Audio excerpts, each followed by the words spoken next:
Bonjour. Bienvenue au Message Lumière. Aujourd'hui, je vais faire deux petits commentaires sur la lecture du jour qui est de Saint Paul et de l'Évangile. Deux commentaires très simples. On parle d'un cas d'inconduite d'un homme.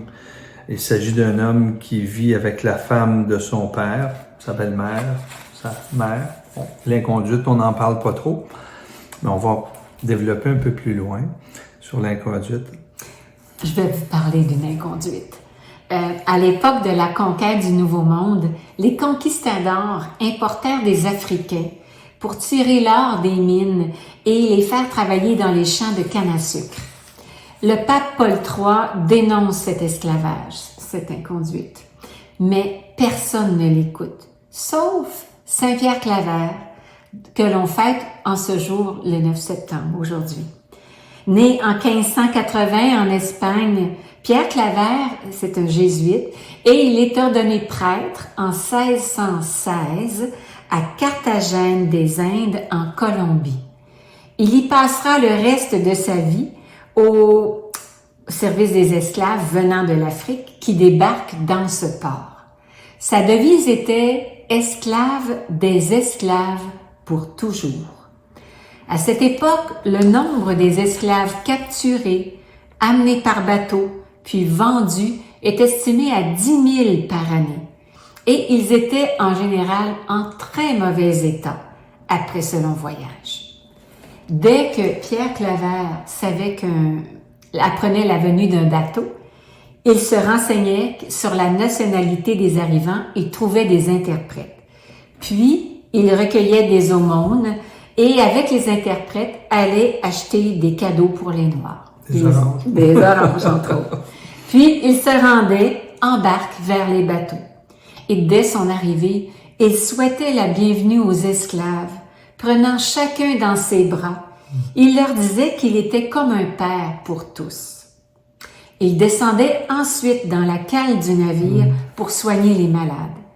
Il s'occupait particulièrement des plus malades et de ceux atteints par les maladies les plus répugnantes et les plus contagieuses.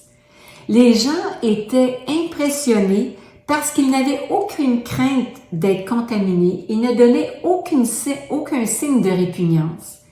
Ils disaient qu'on voyait qu'il le faisait avec un amour tendre et miséricordieux, comme un homme touché par la main de Dieu.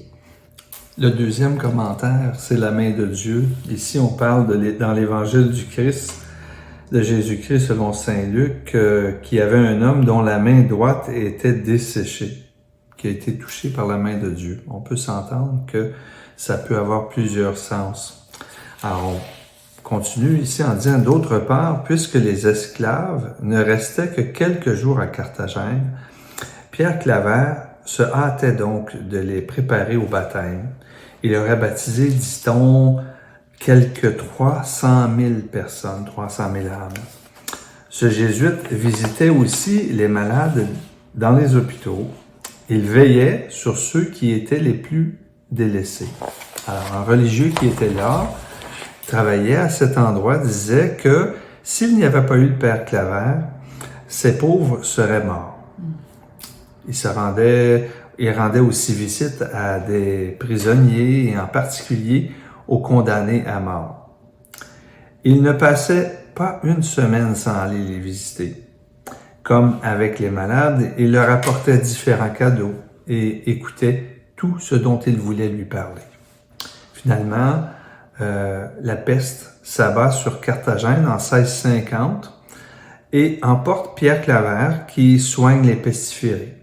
Il s'éteint en 1654 à l'âge de 74 ans. Ce jésuite n'a ensuite été canonisé qu'en 1888 par le pape Léon XIII, car le pontife lui vouait une grande dévotion.